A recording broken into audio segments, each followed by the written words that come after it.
Shalom semuanya, Bapak Ibu Saudara sekalian.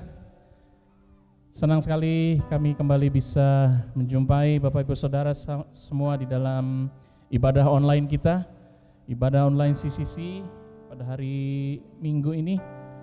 Sungguh suatu kesempatan yang sangat indah. Kita bisa bersama-sama meskipun dipisahkan oleh jarak, tetapi Tuhan kita yang satu itu ada bersama-sama dengan kita dimanapun kita berada. Haleluya, haleluya.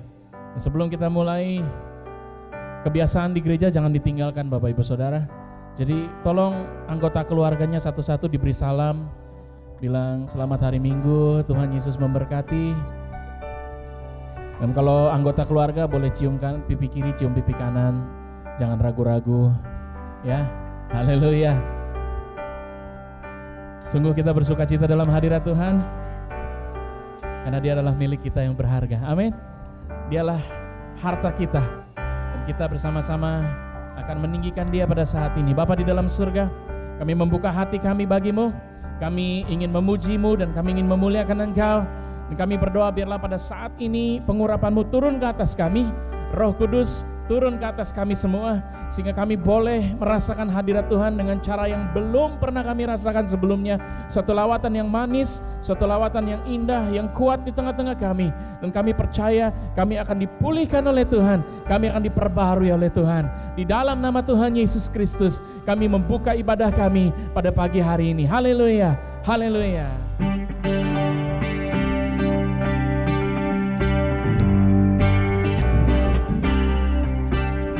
Katakan, whom have I in heaven but you, Lord?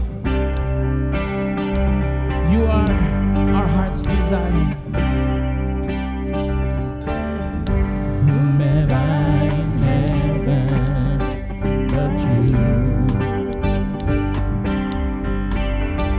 There is nothing on earth I desire beside you.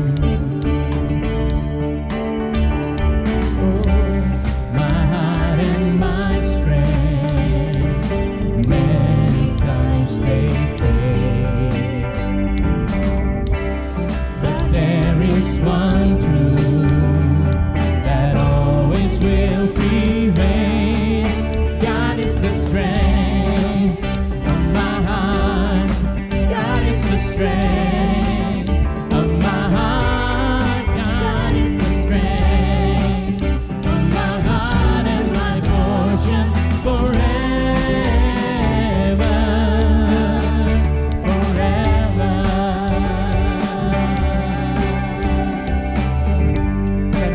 Hanya Kau milikku di surga, hanya Kau milikku di surga. Oh yes Lord, tiada yang ku ingini di bumi, hanya Kau. Oh, tak ku andalkan kekuatanku.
Tuhan. Terima kasih Tuhan. Haleluya. Haleluya. Engkaulah harta kami yang paling berharga ya Tuhan. Dengan sukacita ku kan menari, dengan sorak-sorai memuji, ku naikkan pujian, haleluya, nyanyi bagi Dia Sang Raja. Dengan sukacita ku kan menari, dengan sorak-sorai memuji, ku naikkan pujian, haleluya, nyanyi bagi Dia Sang Raja, nyanyi bagi Dia Sang Raja. Kasih Allah, oh kasih Allah tak berkesudahan, selalu, oh selalu baru setiap pagi, amin.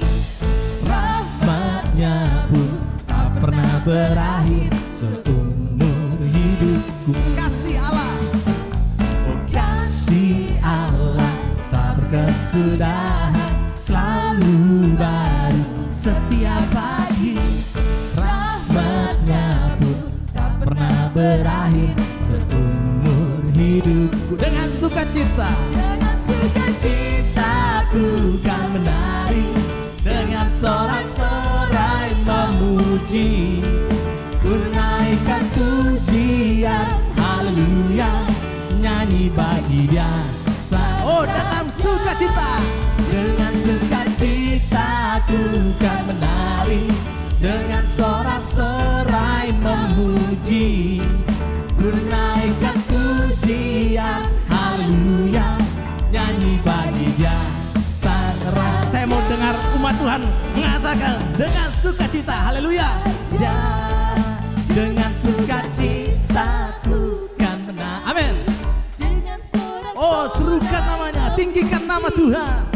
Ku naikkan pujian, haleluya, nyanyi bagi Dia Sang Raja. Dengan sukacita ku kan menari, dengan sorak-sorai memuji, ku naikkan pujian, haleluya, nyanyi bagi Dia Sang Raja. Nyanyi bagi Dia, nyanyi bagi Dia Sang Raja. Sekali lagi nyanyi bagi Dia, nyanyi bagi Dia Sang Raja. Selamanya. Haleluya, beri pujian bagi Raja kita.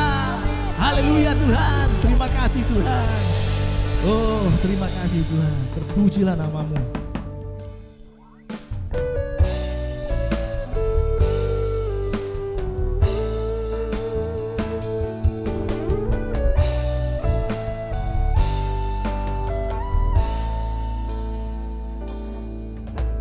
Firman-Mu berkata Kau besertaku, maka kuat roh dan jiwaku. Tangan-Mu Tuhan selalu ku nantikan, di setiap langkahku percaya, dengan sayap-Mu ku akan terbang tinggi di tengah badai hidup. Ku tak menyerah, Kau kekuatan dan perlindungan bagiku, pertolonganku di tempat maha tinggi. Ku mengangkat tanganku, aku berserah, Kau ku nantikan,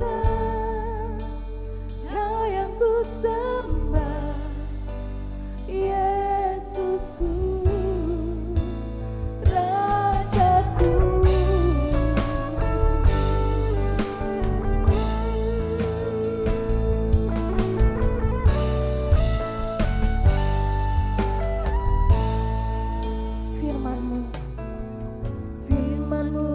berkata Kau besertaku, maka kuat roh dan jiwaku.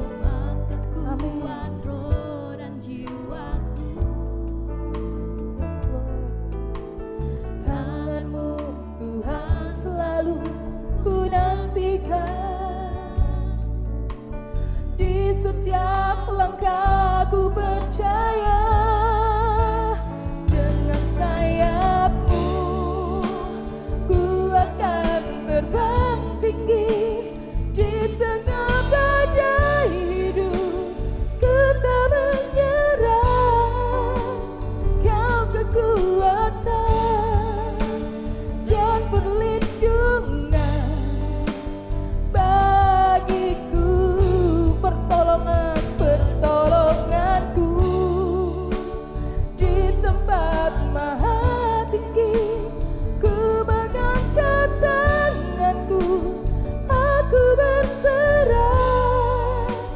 Kau ku nantikan, Kau yang ku sembah, Yesusku, Rajaku. Pertolonganku di tempat maha tinggi, pertolonganku di tempat maha tinggi. Ku mengangkat tanganku, aku berserah, Kau ku nantikan, Kau yang ku sembah, Yesusku, Rajaku.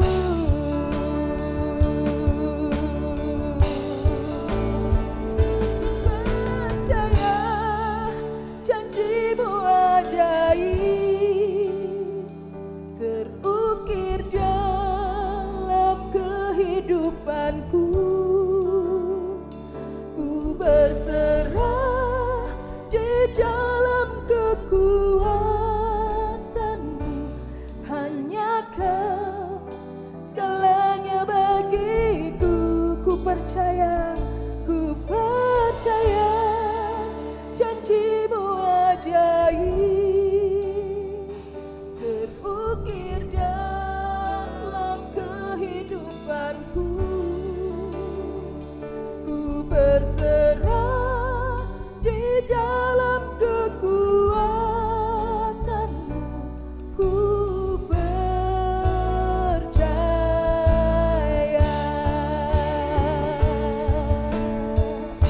ku percaya, ku percaya janji-Mu ajaib, terukir dalam kehidupanku. Ku berserah di dalam kekuatan-Mu, hanya Kau segalanya bagiku. Ku percaya janji-Mu ajaib, terukir dalam kehidupanku. Ku berserah di dalam kekuatan-Mu. Ku percaya.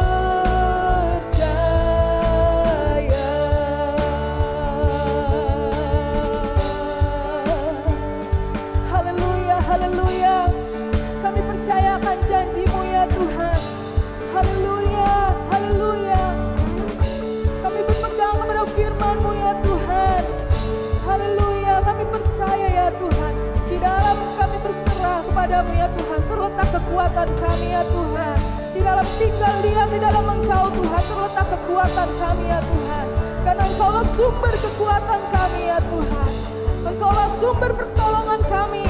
Tidak ada yang lain Tuhan Yesus selain Engkau. Haleluya, kami percaya ya Tuhan. Ya Ramaya Sanda. Ku percaya janji-Mu ajaib, terukir dalam kehidupanku. Ku berserah di dalam kekuatan.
percaya kepadamu ya Tuhan. Kami taruh iman percaya kami di hadapan-Mu ya Tuhan. Haleluya, haleluya. Terima kasih ya Tuhan. Terima kasih ya Tuhan.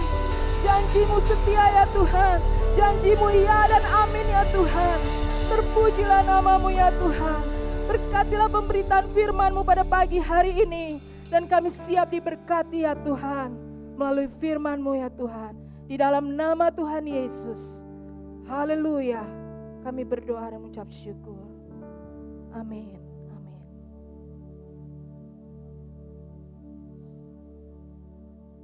Shalom Bapak Ibu Saudara, kita bersyukur kita bisa bersama-sama lagi dalam ibadah online CCC. Dan pada hari ini kita akan mendengarkan firman Tuhan yang berbicara langsung tentang keadaan kita masing-masing dan apa yang sedang kita hadapi. Dan sebelum itu mari kita berdoa bersama-sama. Bapa kami dalam surga, terima kasih untuk apa yang kami alami dalam hidup kami. Setiap pengalaman-pengalaman, baik itu suka maupun duka, kami tetap mensyukurinya sebagai rahmat Tuhan di dalam hidup kami. Tuhan tolong kami untuk kami dapat memahami kebenaran firman-Mu yang akan kami baca sebentar lagi ini. Tuhan, kami berdoa agar Engkau menerangi hati dan pikiran kami, sehingga kami dapat menerima kebenaran firman Tuhan yang ditaburkan seperti benih yang ditaburkan di tanah yang subur dan akan menghasilkan buah yang lebat. Terpujilah nama Tuhan. Dalam nama Tuhan Yesus kami berdoa. Amin. Bapak Ibu Saudara, kita masih berbicara dari tema besar God's Story in Us, dan saya ingin memulai dengan satu cerita sederhana. Seorang pemuda diberikan satu challenge, karena biasa kan sekarang zamannya anak-anak muda suka challenge begitu. Dan dia diberikan challenge apakah dia kuat mengangkat sebotol air, ya 1 liter air. Tanpa pikir panjang dia langsung angkat dan dia katakan, ini mah enteng, ini enteng sekali. Tetapi kemudian ternyata dia harus memegang botol tersebut tegak lurus selama 10 menit. Dalam 2 menit dia sudah mulai kesakitan tangannya, mulai pegel-pegel, dan di menit kelima dia sudah tidak kuat, dia menyerah. Ternyata kekuatan kita terletak bukan pada angkatan pertamanya, tetapi pada ketahanan kita untuk menahan beban yang sama selama mungkin. Menahan beban yang sama, yang tidak berubah selama mungkin. Dan di tahun lalu, tahun 2020 saat pandemi merebak, di minggu-minggu pertama kita katakan, ya pandemi ini akan berakhir dalam beberapa hari. Tapi ternyata sampai sekarang belum berakhir, sudah 1,5 tahun lebih dan pandemi belum berakhir juga. Kita yang tadinya kuat di bulan-bulan awal, mulai kewalahan di pertengahan tahun. Bahkan di tahun 2021 ini begitu banyak yang mengalami stres dan bertanya, sampai kapan pandemi ini akan berlangsung, sampai kapan ini akan berakhir. Dan kemudian kita mulai berdoa, tapi kenapa tidak terlihat ujung dari masa pandemi ini? Kita terus berdoa, Tuhan tolong lalukan Indonesia dari pandemi ini. Tapi sepertinya tidak terlihat ujung dari masa pandemi ini. Ternyata Bapak Ibu Saudara, Anda tidak sendirian dalam menghadapi pertanyaan seperti itu. Pada zaman dahulu pertanyaan yang sama juga dilontarkan oleh orang-orang Yehuda dalam perjanjian lama. Dan pada hari ini kita akan melihat khususnya dari kitab Yesaya. Dan pertanyaan ini muncul di dalam pasal yang ke-40, ayatnya yang ke-27. Mengapakah engkau berkata demikian, hai Yakub, dan berkata begini, hai Israel, hidupku tersembunyi dari Tuhan, dan hakku tidak diperhatikan Allahku. Dengan kata lain, pertanyaan mereka adalah, apakah Tuhan masih peduli terhadap kita? Dan sebelum kita melangkah lebih lanjut untuk memahami kitab Yesaya ini, ada 2 keunikan yang perlu kita amati terlebih dahulu. Kitab Yesaya ini kitab yang begitu unik. Mengapa Bapak Ibu Saudara? Saya akan berikan 2 keunikan ini saja. Yang pertama adalah dari kisah sang penulisnya. Kitab Yesaya ini ditulis oleh seorang nabi bernama Yesaya. Seorang yang pintar, seorang yang berpendidikan tinggi. Dia punya bakat yang luar biasa sebagai seorang penyair. Kalau Bapak Ibu lihat kitab Yesaya, sepanjang 60 pasal itu 60 lebih pasal, di situ banyak kali terdapat tulisannya berupa syair juga. Tidak hanya berupa kisah tetapi juga ada syair di dalamnya. Jadi bisa dikatakan juga para ahli mengatakan bahwa syair yang ditulis oleh Yesaya itu adalah syair tingkat tinggi begitu. Ternyata tidak sampai di situ, Yesaya juga mengenal keluarga raja dan dia punya pengaruh yang kuat di dalam zaman itu. Salah satu bagian yang unik pada kitab ini adalah di dalam panggilannya sebagai nabi. Di dalam pasal yang ke-6 kita melihat bahwa dia mengalami perjumpaan langsung dengan Tuhan. Dan ketika dia melihat Tuhan secara langsung, dia tidak berkata, wow luar biasa, sungguh indah hadirat Tuhan. Tidak begitu reaksinya. Tetapi reaksinya yang kita lihat di ayat yang ke-5 dia katakan, celakalah aku binasa. Sebab aku ini seorang yang najis bibir. Dan aku tinggal di tengah-tengah bangsa yang najis bibir. Namun mataku telah melihat sang raja, yakni Tuhan semesta alam. Dia langsung berkata, cilaka aku, habislah aku, matilah aku katanya. Dia sedang melihat kemuliaan Tuhan dan dia bukannya terpesona tetapi dia merasa dia seperti mau mati. Ketakutan, kegentaran yang luar biasa ada pada dirinya. Mengapa dia katakan itu? Dia katakan karena aku seorang yang najis bibir dan aku tinggal di tengah-tengah bangsa yang najis bibir. Apakah itu berarti bahwa Yesaya adalah seorang yang tidak bisa mengendalikan lidahnya? Tidak, dia seorang yang berpendidikan tinggi. Bukan masalah itu. Lalu apa artinya?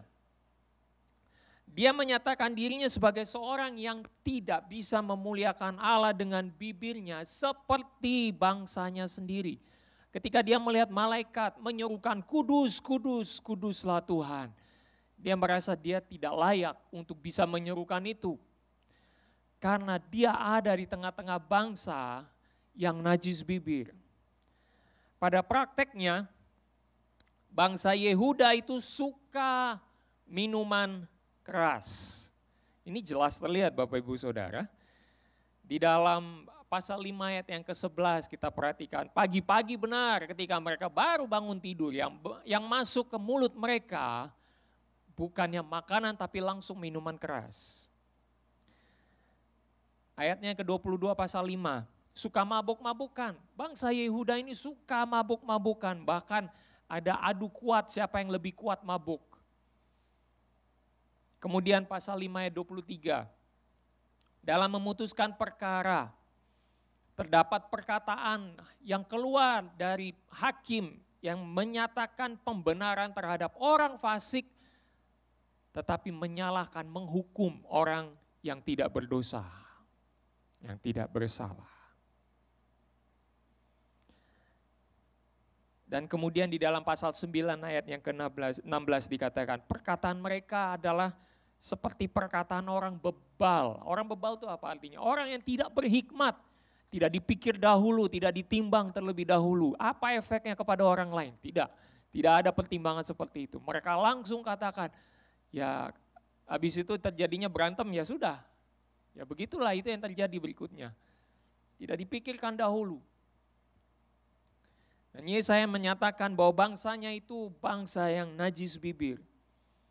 Dan karena dia ada di tengah-tengah mereka, maka dia merasa dirinya pun, bibirnya pun juga tercela sama seperti mereka. Dia tidak menyatakan bahwa dirinya berdosa di hadapan Tuhan, tetapi karena dia berada dalam bangsa yang najis bibir, dia merasa dia tidak layak untuk bisa mendapat panggilan atau menerima panggilan kenabian ini. Tidak ada nabi lain yang memiliki hati seperti Yesaya, begitu melekat terhadap bangsanya. Tetapi apa yang terjadi kemudian dalam panggilan itu? Tuhan menyucikan bibir, dan dari bibir itu seluruh hidup Yesaya juga disucikan oleh Tuhan. Sehingga Yesaya dilayakkan oleh Tuhan untuk menjadi seorang nabi. Perhatikanlah bahwa ketika seseorang mengakui dirinya berdosa di hadapan Tuhan, Tuhan akan menyucikan dia. Di dalam 1 Yohanes pasal 1 ayat 9 dikatakan, jika kita mengaku dosa kita, maka Ia, Tuhan adalah setia dan adil, sehingga Ia akan mengampuni segala dosa kita dan menyucikan kita dari segala kejahatan. Kalau Bapak Ibu Saudara merasa diri Anda berdosa di hadapan Tuhan, akuilah di hadapan Tuhan, minta ampun dari Dia, dan Tuhan akan menyucikan Anda dan memakai Anda untuk kemuliaan namanya. Haleluya. Itu keunikan yang pertama. Keunikan yang kedua, kita melihat bahwa kitab Yesaya ini dibagi menjadi dua bagian besar. Para ahli lebih banyak menyetujui dua bagian besar saja. Ada yang katakan tiga, tetapi lebih banyak mengatakan dua. Pasal 1 sampai pasal 39 itu berbicara tentang penghukuman dari Tuhan kepada bangsa Yehuda dan bangsa Israel juga. Kemudian dari pasal 40 sampai pasal 66 berbicara tentang penyelamatan dari Tuhan. Dan kemudian yang unik di sini adalah kita melihat para ahli menyatakan bahwa pasal 1 sampai pasal 39 itu ditulis semasa hidupnya Yesaya. Dan pasal 40 sampai pasal 66 adalah tulisan yang dibacakan setelah kematian Yesaya. Yaitu suatu waktu, kita kurang tahu tepatnya kapan, tapi suatu waktu di tengah 150 tahun bangsa Yehuda dijajah Babel. Bangsa Yehuda harus mengalami penindasan oleh bangsa Babel selama 150 tahun. Dan di tengah-tengah 150 tahun itu, bagian kedua dari kitab Yesaya ini dibacakan. Siapa yang menulis bagian kedua ini? Sampai sekarang masih diperdebatkan. Tetapi yang paling menarik di sini adalah bagian kedua ini adalah bagian yang menceritakan tentang masa depan Yehuda dan Israel. Tidak hanya untuk saat itu, tidak hanya untuk masa itu saja, tetapi juga untuk kelanjutan keturunan mereka selanjutnya. Mengapa bisa demikian? Karena di dalamnya terdapat banyak nubuatan akan kedatangan Mesias yang membebaskan mereka. Nah, sebagai buktinya jelas kita melihat bahwa kitab-kitab Injil paling banyak mengutip dari bagian kedua kitab Yesaya ini. Dengan demikian perhatian kita sekarang lebih banyak tertuju kepada bagian kedua kitab Yesaya ini. Nah, dengan kata lain, bagian kedua dari kitab Yesaya pasal 40 sampai 66 adalah berita yang berisi pengharapan. Pengharapan bagi bangsa Yehuda di tengah penindasan bangsa Babel selama 150 tahun. Pengharapan juga bagi kita yang terus bergumul dengan keadaan kita saat ini. Dan berita pengharapan ini dimulai dengan satu kata, hiburkanlah. Pasal ke-40 ayatnya yang ke-1 kita melihat, hiburkanlah, hiburkanlah umatku, demikian firman Allahmu.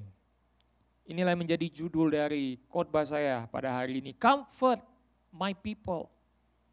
Kata hiburkan dalam arti bahasa Ibrani yang sebenarnya adalah kuatkanlah. Karena kalau kita pikir mungkin hiburkanlah itu seperti seorang ayah yang kemudian melihat anaknya menangis lalu dihibur begitu, dipeluk, dielus dan lain sebagainya. Bukan itu. Tetapi yang dimaksud di sini adalah kuatkan, teguhkanlah. Dan pesan firman Tuhan dalam hal ini adalah bagi kita anak-anak Tuhan, kiranya perkataan kita seperti Yesaya memperkatakan hal yang baik. Perkataan kita senantiasa harus menjadi penghiburan atau kekuatan bagi sesama kita. Dalam kondisi pandemi seperti ini, mudah sekali untuk orang merasa tersinggung. Hal ini disebabkan stres yang dialami tahun ini jauh lebih berat dari tahun sebelumnya. Dan itu sebabnya stres pun makin meningkat di tahun ini. Salah bicara sedikit, orang jadi mudah tersinggung, mudah marah. Oleh karena itu Tuhan mengajak kita, mari kita ucapkan kalimat-kalimat yang justru menguatkan, mendukung, memberi semangat. Sehingga ke depan keadaan menjadi lebih baik. Mungkin inilah panggilan sesungguhnya untuk Yesaya. Selain dia memberitakan penghukuman atas dosa-dosa dari bangsa Yehuda, bangsa Israel. Tetapi Tuhan juga mau Yesaya menyerukan perkataan yang menguatkan. Sesuai arti namanya. Arti nama Yesaya adalah Tuhan adalah penyelamat. Dan berdasarkan nama itu, maka isi ucapannya adalah berbicara tentang Tuhan sebagai penyelamat. Oleh sebab itu Tuhan menyucikan mulut Yesaya sehingga ia dapat menyuarakan berita ini kepada bangsanya. Kiranya Tuhan juga menyucikan bibir lidah kita untuk kita dapat menyampaikan perkataan yang menguatkan satu sama lain. Bukan menyinggung, bukan menyalahkan, tetapi justru saling menguatkan satu sama lain. Haleluya. Lalu perkataan seperti apa yang Tuhan kehendaki untuk kita sampaikan?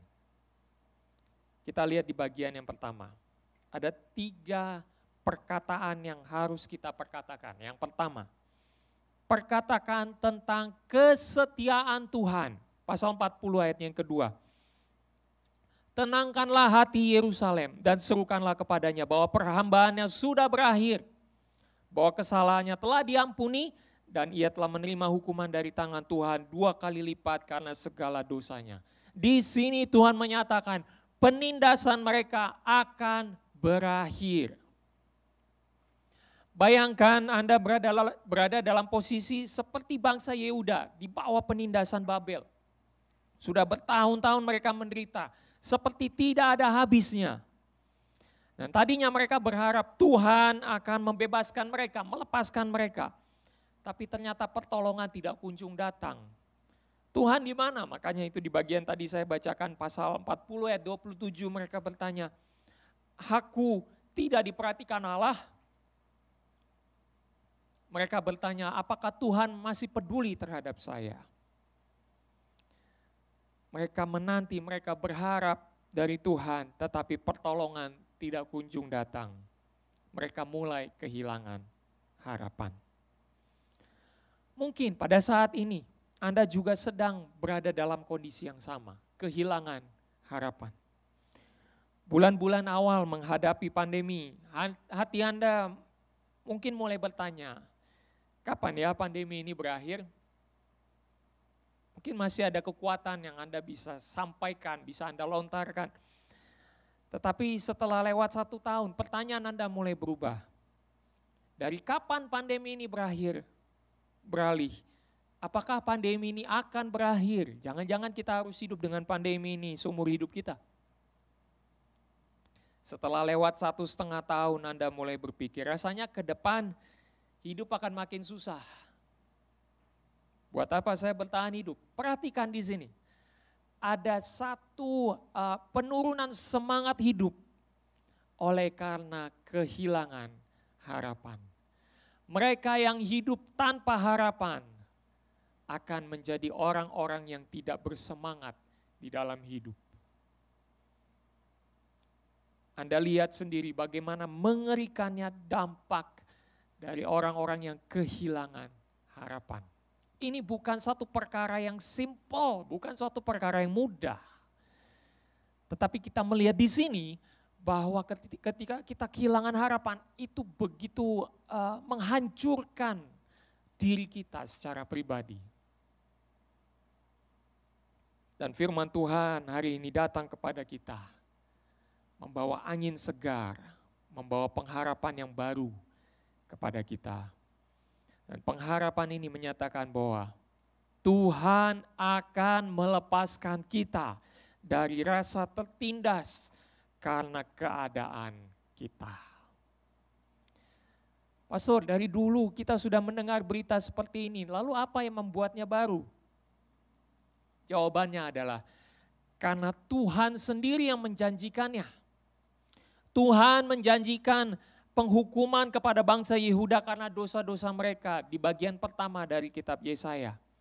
Dan karena mereka tidak bertobat, maka apa yang dijanjikan oleh Tuhan, penghukuman itu terjadi atas mereka. Dan kali ini Tuhan menjanjikan kelepasan kepada mereka. Maka sudah pasti akan ada kelepasan asalkan terjadi pertobatan. Seperti yang kita lihat di dalam pasal 40 ayatnya yang keempat sampai dengan ayatnya yang kelima. Setiap lembah harus ditutup dan setiap gunung dan bukit diratakan. Tanah yang berbukit-bukit harus menjadi tanah yang rata dan tanah yang berlekuk-lekuk menjadi daratan. Maka kemuliaan Tuhan akan dinyatakan dan seluruh umat manusia akan melihatnya bersama-sama. Sungguh Tuhan sendiri telah mengatakannya. Mengapa saya katakan pasti? Karena ketika Allah berjanji, Dia setia menepati janjinya. Karena Allah yang berjanji, maka Dia pasti menepati janjinya. Dia setia menepati janjinya. Dia tidak akan mungkin mengingkari janjinya. Tidak akan mungkin Dia lari dari janjinya. Tidak. Mengapa? Karena kesetiaan adalah karakter Allah yang selalu dapat dibuktikan. Di sini kita berbicara tentang karakter Allah, yaitu setia menepati janjinya. Selama hidup Anda, sudah berapa banyak Anda melihat janji Allah digenapi dalam hidup Anda? Anda masih ada sampai hari ini. Itu adalah bukti kesetiaan Tuhan. Perhatikan diri Anda. Tuhan berjanji akan mencukupkan kebutuhan Anda. Lihatlah keadaan Anda saat ini. Tuhan berjanji dan Tuhan menggenapinya. Itulah bukti kesetiaan Tuhan. Dan oleh karena itu perkatakanlah tentang kesetiaan Tuhan.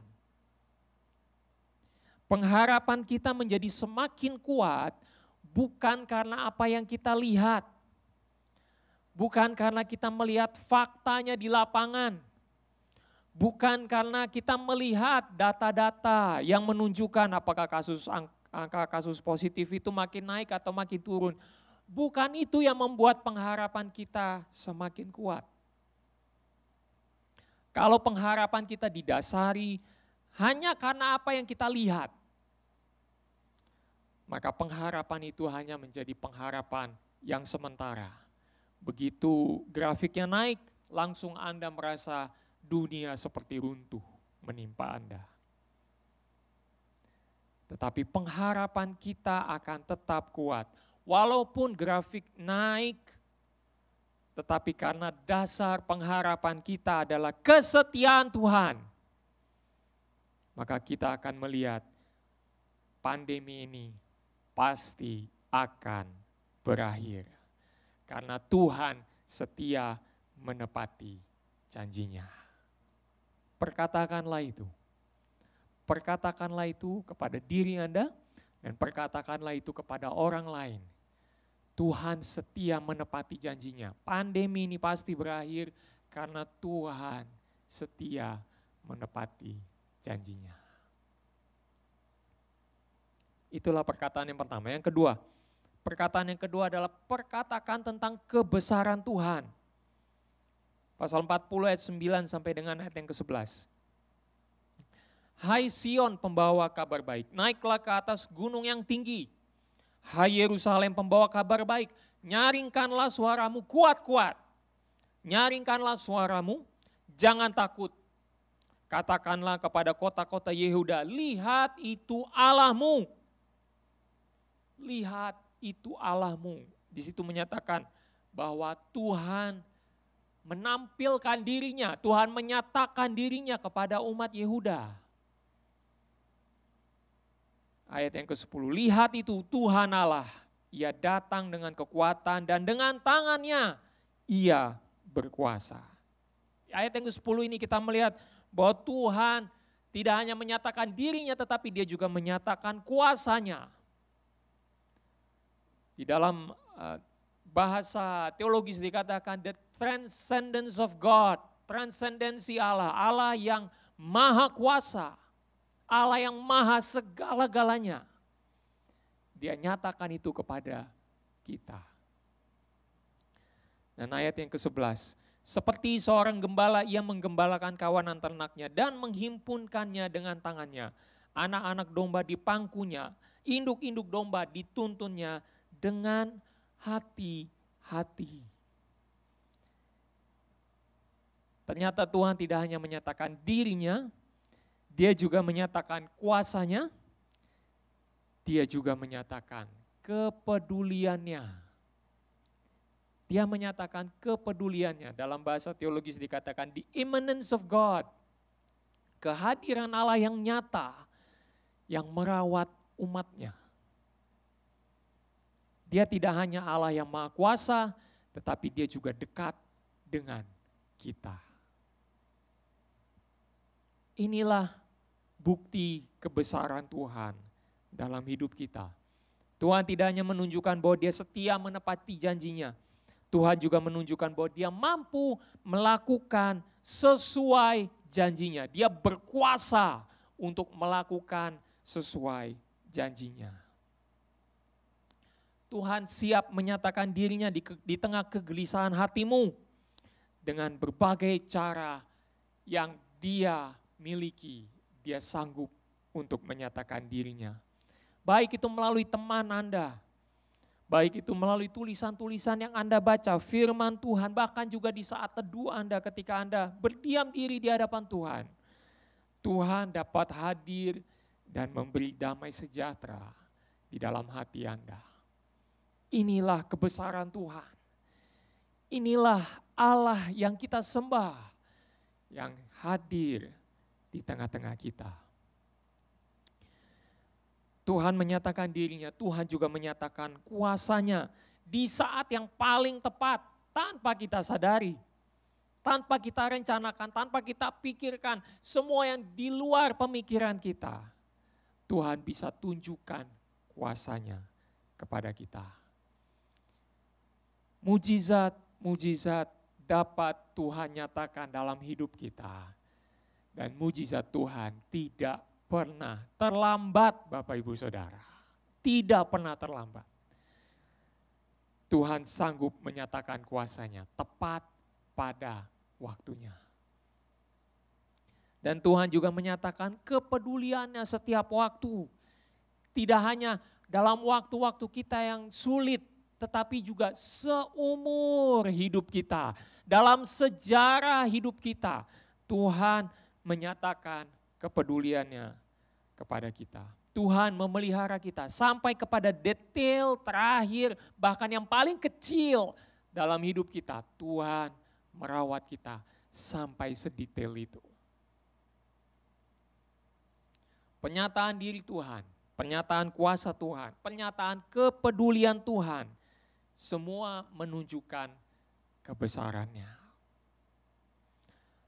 Apa yang perlu kita lakukan ketika Tuhan menyatakan kebesarannya? Kita melihat bahwa Tuhan sedang memperkatakan ini kepada kita. Apa yang perlu kita lakukan? Yang perlu kita lakukan adalah marilah kita semakin mendekat dan semakin bersandar kepada Dia. Semakin Anda mendekat kepada Tuhan, pengharapan Anda akan semakin dikuatkan. Seorang penulis bernama Søren Kierkegaard menyatakan bahwa keterpisahan dari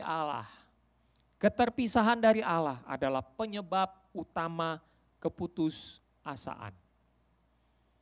Oleh karena itu, mendekatlah kepada Allah sambil memperkatakan kebesarannya. Tuhan, aku percaya Engkau hadir di tengah-tengah ruanganku di saat ini. Aku percaya Engkau sanggup untuk menyatakan kuasa-Mu. Aku percaya Engkau peduli terhadap aku. Dan saat Anda memperkatakan itu, keputusasaan kita perlahan-lahan akan lenyap. Semakin kita mendekat kepada Tuhan, keputusasaan kita semakin lenyap. Oleh karena itu Bapak Ibu Saudara, mari kita terus mendekat kepada Tuhan. Sambil kita memperkatakan ini, jangan lupa perkatakan ini juga kepada orang lain. Sampaikan, Tuhan sudah menolong saya. Tuhan juga pasti menolong Anda. Tuhan sudah terus merawat kehidupan saya. Tuhan juga pasti merawat Anda. Sampaikan itu kepada sesama Anda. Perkatakan itu. Dan katakan, Tuhan itu begitu besar dalam hidupku. Dia berkuasa, Dia hadir, dan Dia merawat hidupku. Dia juga berkuasa, Dia juga hadir, dan Dia juga merawat hidupmu. Haleluya. Perkataan yang pertama tadi, perkatakan akan kesetiaan Tuhan. Yang kedua, perkatakan kebesaran Tuhan. Yang ketiga, perkatakan tentang kedaulatan Tuhan. Saya ajak kita untuk melihat di pasal 55 ayat 8 sampai dengan 9. Sebab rancanganku bukanlah rancanganmu dan jalanmu bukanlah jalanku, demikianlah firman Tuhan. Seperti tingginya langit dari bumi, demikianlah tingginya jalanku dari jalanmu dan rancanganku dari rancanganmu. Dalam sejarah hidup kita, kita melihat bahwa rancangan kita tidak pernah 100% menjadi kenyataan. Malah kalau bisa saya katakan banyak melesetnya. Lebih banyak kita meleset dari apa yang kita harapkan. Kita berharap menjadi orang yang berhasil. Tetapi ternyata kita harus menghadapi banyak tantangan yang kalau kita nilai apakah saat ini kita bisa dikatakan berhasil, ya tidak juga. Kita bawa rencana kita dalam doa, kita berdoa, Tuhan saya mau usahanya saya sukses. Atau kita berdoa juga, Tuhan saya mau sembuh Tuhan. Tetapi pandemi datang, kita harus hadapi pandemi ini. Bisnis makin sulit, kesehatan juga makin terganggu. Loh, kenapa doa saya tidak dijawab ya? Disinilah kita diperhadapkan dengan kedaulatan Tuhan. Dan apa yang terjadi dalam hidup kita, itu semua terjadi karena kedaulatan Tuhan. Tuhan berkehendak, Tuhan yang merancangkan, maka Tuhan yang membuatnya terjadi dalam jalan hidup kita, dalam sejarah hidup kita. Mengapa rencana Tuhan yang harus terjadi? Kenapa kok enggak rencana saya ya? Dalam hikmatnya Tuhan, Ia tahu apa yang terbaik bagi kita. Saya kutip dari Yeremia pasal 29 ayat yang ke-11. Sebab aku ini mengetahui rancangan-rancangan apa yang ada padaku mengenai kamu. Demikianlah firman Tuhan, yaitu rancangan damai sejahtera dan bukan rancangan kecelakaan. Untuk memberikan kepadamu hari depan yang penuh harapan. Ada hikmat Tuhan yang bekerja di dalam sejarah kita. Dan Dia sudah merancangkan yang terbaik untuk kita. Mungkin kita tidak melihat rencana itu sampai kita melewatinya. Tetapi biarlah kita menekuninya sampai akhir. Dengan demikian kita hanya bisa berkata, Tuhan, biarlah kehendak-Mu yang terjadi, bukan kehendakku. Sampai pandemi ini berakhir, berilah kekuatan bagiku untuk melewati hari-hari yang penuh tantangan. Dengan demikian kita sedang memperkatakan kedaulatan Tuhan bagi diri kita. Dan bagi sesama kita, mari kita nyatakan bahwa Tuhan berdaulat penuh atas hidup kita. Dan Tuhan sudah merancangkan yang terbaik bagi hidup kita. Perkatakan kesetiaan Tuhan, perkatakan kebesaran Tuhan, perkatakan kedaulatan Tuhan. Apa gunanya ketika kita perkatakan ini? Ada gunanya yang besar bagi kita. Ketika kita memperkatakan ketiga perkataan ini dalam hidup kita dan juga sesama kita, kita sedang dimotivasi oleh Tuhan untuk tetap bertahan, tetap teguh, tetap kuat menghadapi hari-hari ke depan. Waktu itu saya sempat nonton satu klip bersama dengan anak saya. Ini potongan dari film Facing the Giants yang dibuat tahun 2006.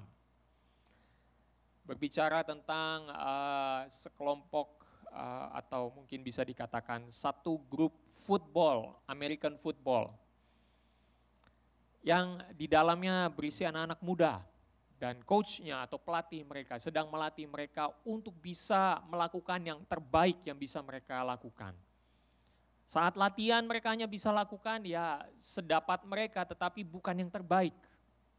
Mereka bisa lakukan yang lebih baik tapi mereka seperti ogah-ogahan begitu. Karena mereka lebih gampang melihat untuk sampai di saat ini sudah sampai di mungkin kalau Anda perhatikan lapangan football itu ada penanda, ada markernya. Lapangan football itu sekitar 90 meter panjangnya. Dan di sepanjang 90 meter itu ada penanda-penandanya. Dan setiap kali mereka lewati satu penanda, sudah cukup lah. Lewati lagi satu penanda, sudah cukup, balik. Gitu. Mereka latihan lari seperti itu. Mereka lari sampai kepada marker tertentu, mereka kembali. Sudah cukup, sudah selesai sampai situ saja. Padahal mereka bisa lebih, mereka bisa lebih, mereka bisa lebih. Dan salah satu rutin yang harus mereka lakukan adalah death crawl, merangkak. Merangkaknya itu dengkulnya juga harus diangkat. Dan saat mereka merangkak ada teman mereka yang kira-kira beratnya setengah dari berat tubuh mereka dipanggul. Jadi sambil merangkak memanggul temannya di punggungnya. Dan seorang yang bernama Brock diminta oleh pelatihnya lakukan death crawl. Oke, sampai berapa jauh coach? Dia bilang, ya sudah sampai setengah lapangan aja. Ya kalau dalam hitungan Amerika itu 100 yard itu satu lapangan penuh. Sampai ke garis akhir, sampai garis kemenangan. Dan coachnya hanya bilang 50 yard saja atau kurang lebih 45 meter saja. Oke, itu cukup berat. Tapi kamu harus lakukan yang paling baik. Kamu harus berikan yang terbaik. Janji? Iya, janji. Benar? Iya, benar. Oke. Nah, sebelum merangkak, coach atau pelatihnya menutup mata Brock dengan sapu tangannya warna hitam. Dia tutup matanya Brock. Buat apa ditutup? Pokoknya kamu dengarkan saja perkataan saya. Kalau saya bilang kamu belum sampai, kamu belum sampai. Percaya saja. Kamu berikan yang terbaik ya? Iya coach, janji? Iya.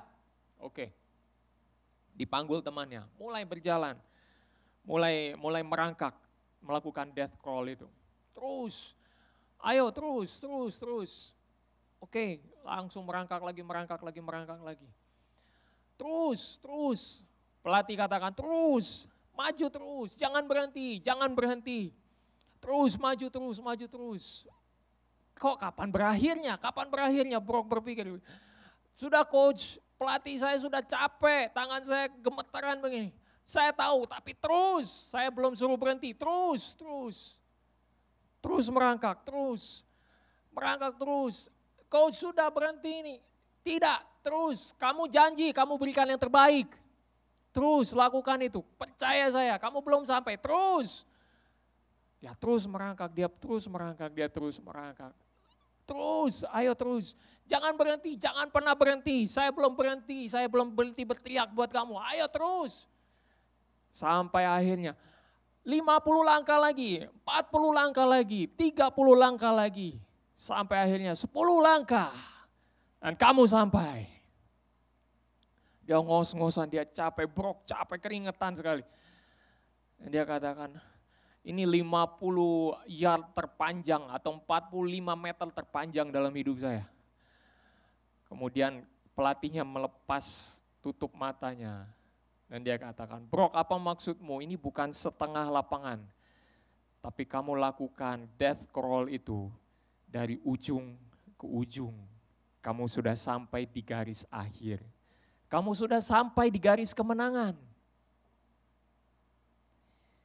Itu menandakan bahwa apa yang coachnya lakukan itu seperti Tuhan sedang memotivasi kita. Kuatkan dirimu, kita terus melangkah, terus maju. Ketika kita memperkatakan kesetiaan, kebesaran, kedaulatan Tuhan dalam hidup kita. Di situ Tuhan sedang memberikan motivasi kepada kita. Jangan bersandar kepada kekuatanmu, bersandar padaku. Aku ini setia, aku ini tidak akan mengingkari janjiku. Aku pasti akan menyatakan rancanganku bagimu yang terbaik. Kita bersandar kepada Tuhan, bukan pada kekuatan kita sendiri.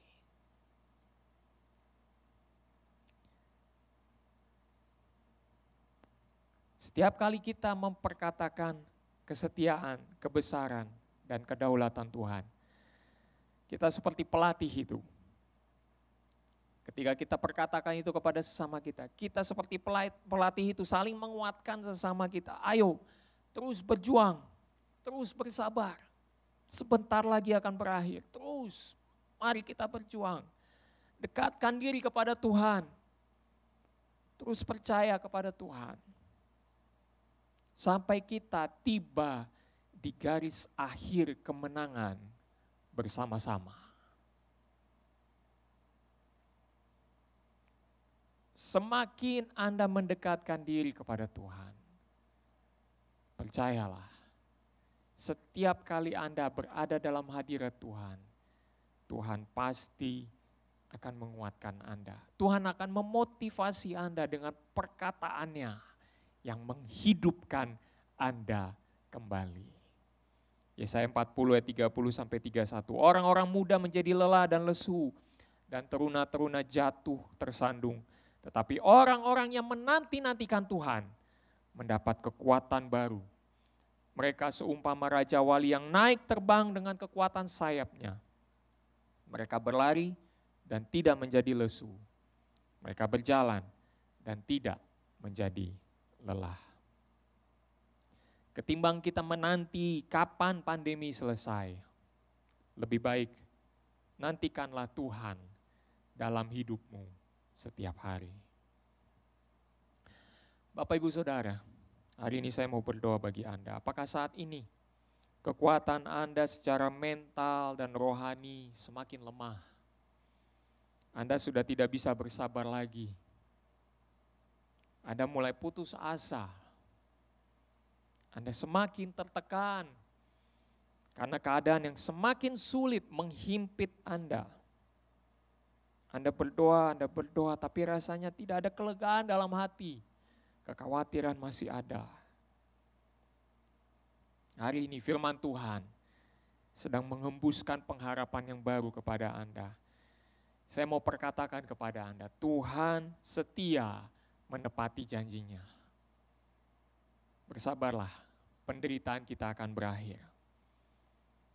Saya mau perkatakan kepada Anda, Tuhan berkuasa melakukan janjinya. Marilah kita mendekat kepada Dia. Dan saya mau perkatakan, Tuhan merancangkan yang terbaik bagi kita. Tetap percaya kepada Dia. Haleluya, haleluya. Mari kita berdoa Bapak Ibu Saudara. Di ruang Anda pada saat ini, ketika Anda mengalami keletihan, kelelahan, baik secara mental maupun rohani, saya mau berdoa bagi Anda pada saat ini. Haleluya. Tuhan, hamba-Mu telah selesai berbicara, tetapi biarlah Roh Kudus-Mu menghidupkan firman Tuhan ini, menjadikan satu kekuatan di dalam batin kami, dalam roh kami. Tuhan, saat ini kami merasa lemah ya Tuhan. Kami sudah tidak bisa lagi bersabar. Kami sudah seringkali jatuh putus asa ya Tuhan. Kami merasa tertekan, kami merasa stres ya Tuhan. Kami berdoa, tapi rasanya doa itu terasa kering ya Tuhan. Pada saat ini kami datang kepadamu. Kami mohon ya Tuhan, agar Engkau menguatkan kami, kembali memotivasi kami. Kami telah membaca firman Tuhan, dan biarlah firman Tuhan ini dihidupkan di dalam hati kami masing-masing. Ketika kami memperkatakan firman Tuhan ini, memperkatakan akan kesetiaan Tuhan, memperkatakan akan kebesaran Tuhan, dan memperkatakan akan kedaulatan Tuhan di dalam hidup kami. Maka biarlah Roh Kudus menghidupkan kami kembali. Seperti Raja Wali yang semakin terbang lebih tinggi, kami semakin kuat, kami semakin teguh. Tuhan, kuatkan kaki kami yang lemah, teguhkan kami sekali lagi ya Tuhan. Dan biarlah Engkau kembalikan kepada kami pengharapan yang baru ya Tuhan. Karena Engkau Allah yang berjanji dan Engkau setia menepati janji-Mu. Tidak hanya Engkau setia menepati janji-Mu, Engkau juga berkuasa untuk melakukan janji-Mu itu. Engkau sanggup. Dan ketika Engkau melakukannya, Engkau melakukan yang terbaik. Rancangan-Mu yang terbaik, itu yang Engkau berikan kepada kami. Terpujilah nama-Mu Tuhan. Bapa, biarlah firman-Mu tertanam di dalam hati kami, menguatkan kami sekali lagi. Bagi setiap kami yang lemah, kuatkanlah kami dalam nama Yesus. Bahkan bagi kami yang sakit, kami percaya Tuhan, kesembuhan-Mu juga mengalir bagi tubuh kami yang sakit. Di dalam nama Yesus. Terima kasih Tuhan. Kami percaya Engkau Allah yang selalu hadir dalam kehidupan kami. Engkau Allah yang tidak pernah meninggalkan kami. Terpujilah nama-Mu. Pada akhirnya, ketika kami memperkatakan firman ini, kami akan kembali melihat hari depan yang penuh harapan. Terpujilah nama Tuhan. Pada akhirnya Bapak Ibu Saudara, angkatlah tanganmu dan terimalah anugerah dari Allah Bapa, kasih karunia dari Tuhan Yesus Kristus, penyertaan Roh-Nya yang kudus menyertai kita semua. Dari saat ini sampai Maranatha, Tuhan Yesus akan datang kembali. Yang percaya sama-sama katakan, amin. Selamat hari Minggu, Tuhan Yesus memberkati. Puji Tuhan, ibadah hari ini sudah selesai. Dan saya yakin kita semua diberkati, baik melalui pujian, penyembahan, dan firman Tuhan yang telah disampaikan oleh hambanya. Bagi Bapak Ibu yang merasa diberkati dalam ibadah hari ini, bisa like, share, dan subscribe channel YouTube CCC. Dan biarlah kita menjadi berkat untuk orang lain.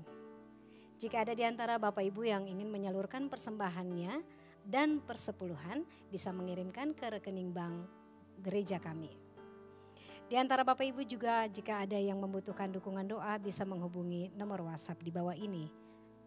Tim pastoral kami akan dengan senang hati melayani dan mendukung Anda dalam doa.